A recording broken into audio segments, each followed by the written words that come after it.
បាទឥឡូវនេះយើងងាកមកចាប់អារម្មណ៍ជាមួយនឹងរឿងមន្ត្រីជាន់ខ្ពស់បាទបសសអះអាងថាសមាជិកបសសចូលនិវត្តន៍ជាង 4000 នាក់ហើយទទួលបាននៅប្រាក់រត្រែដែលយើងហៅថាប្រាក់សោធននិវត្តន៍បាទមន្ត្រីជាន់ខ្ពស់បសសបានអះអាងថាមានសមាជិកបសសចូលនិវត្តន៍ប្រមាណជាង 4000 នាក់ហើយទទួលបានប្រាក់សោធនជរាភាពហៅថាប្រាក់ចូលនិវត្តន៍ឬក៏យើងហៅថាប្រាក់រត្រែពីបសសលោកបណ្ឌិតហេងសុផាន់រិទ្ធអគ្គនាយករងបសសនៃក្រសួងការងារនិងបណ្ដុះបណ្ដាលវិជ្ជាជីវៈបានមានប្រសាសន៍ថាចាប់តាំងពីរាជរដ្ឋាភិបាលអនុវត្តរបបសន្តិសុខសង្គមផ្នែកប្រាក់សោធននៅខែតុលាឆ្នាំ2022រហូតមកដល់ដើមឆ្នាំ2025បសសបានផ្ដល់នៅប្រាក់សោធនជរាភាពជូនទៅដល់សមាជិកចំនួន4113នាក់ក្នុងនោះមានស្រី1571នាក់លោកបានបន្តថាការបង់ប្រាក់ភិកទានរបស់របបសន្តិសុខសង្គមផ្នែកប្រាក់សោធនពីនយោជកនិងកម្មករនយោជិតនេះទៅតម្រង់ឲ្យបង់ចំនួន 4% នៃចំនួនប្រាក់ឈ្នួលរបស់កម្មករនយោជិតក្នុងនោះនយោជកត្រូវបង់ 2% និងកម្មករនយោជិតបង់ 2% នៅពេលកម្មករនយោជិតដល់អាយុ60ឆ្នាំដែលត្រូវចូលនិវត្តន៍និងទទួលបានប្រាក់សោធនដោយមន្ត្រីរាជការបម្រើការងារនៅតាមស្ថាប័នរដ្ឋដែរទៅតាមប្រាក់ឈ្នួលដែលម្នាក់ទទួលបាន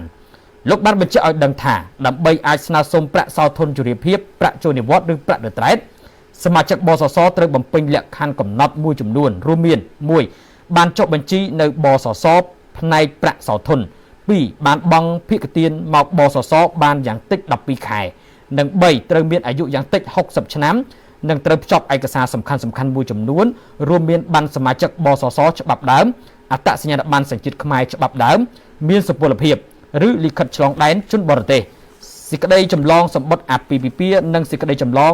បញ្ជាក់សម្បត្តិកំណើតកូនបើមាននិងតម្រូវមានលេខគណនីធនាគារ ACDA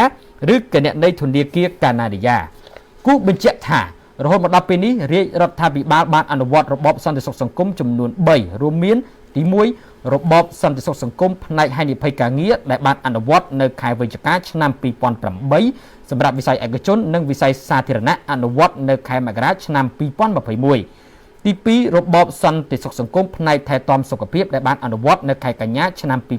2016សម្រាប់វិស័យឯកជននិងវិស័យសាធារណៈអនុវត្តនៅខែមករាឆ្នាំ2018និងចុងក្រោយទី3របបសន្តិសុខសង្គមផ្នែកប្រាក់សោធន